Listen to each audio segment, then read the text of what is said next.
تصاعد مروع لجرائم قتل النساء حول العالم بشكل خاص، وفي مناطقنا في روج آباء أصبح من الواجب رفع الصوت عاليا لفضح هذه الجرائم التي تعد انتهاكا صارخا لكل مبادئ العدالة والإنسانية. ليست هذه الجرائم مجرد حوادث فردية، بل هي نتائج منظومة من التمييز والعنف الذي من العقاب وتقدم تقدس الهيمنة الذكورية وتهمش قيمة حياة المرأة.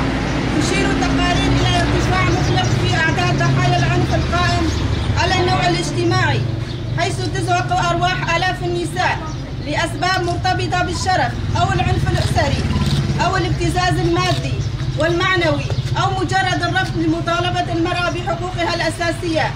في بعض المجتمعات تحول جسد المرأة إلى ساحة حرب تسفك فيه الدماء باسم العادات البالية أو الدين المحرف أو حماية السمعة. لا تنفصل جرائم قتل النساء عن سياق أوسع من التمييز الممنهج الذي تعانيه المرأة عبر التاريخ. ثقافة التملك، اعتبار المرأة ملكية للعائلة أو الزوج، مما يسهل التصرف في حياتها كأداة قابلة للتدمير إذا خرجت عن الحدود المسموحة. استخدام الخطاب الديني أو الاجتماعي لتبرير العنف، مثل مقولات الستر أو العار، والتي تحمل المرأة مسؤولية الجريمة بدلا من الجاني. كل جريمة قتل ضد امرأة ليست مجرد فقدان فرد، بل هي تدمير الأسر بكاملها، حيث يترك الأطفال بلا أمهات وتخلف الصدمات آثارا نفسية لا تمحى، حيث تعلن أن المرأة ليست آمنة حتى في منزلها. فالإفلات من العقاب يشجع المجرمين على تكرار الجريمة ويعمق ثقافة الإقصاء.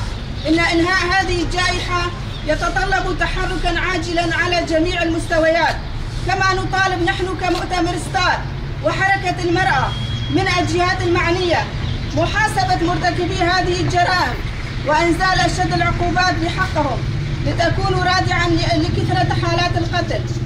إلغاء أي قوانين تخفف عقوبة القتل بدعوى الدفاع عن الشرف. اعتبار جرائم العنف القائمة على النوع الاجتماعي جريمة ضد الإنسانية تستوجب عقوبات مشددة. التعامل بحساسية مع قضايا العنف ضد المرأة. كما نوجه نداء إلى الضمير العالمي. قتل النساء ليس شأنا محليا أو خصوصية ثقافية، بل هو جريمة تناقض المواثيق الدولية. القتلة ليسوا أبطالا بل مجرمون، والحل ليس في إسكات الضحايا بل في محاكمة الجنات. منسقية مؤتمر ستار في ناحية الدرباسية.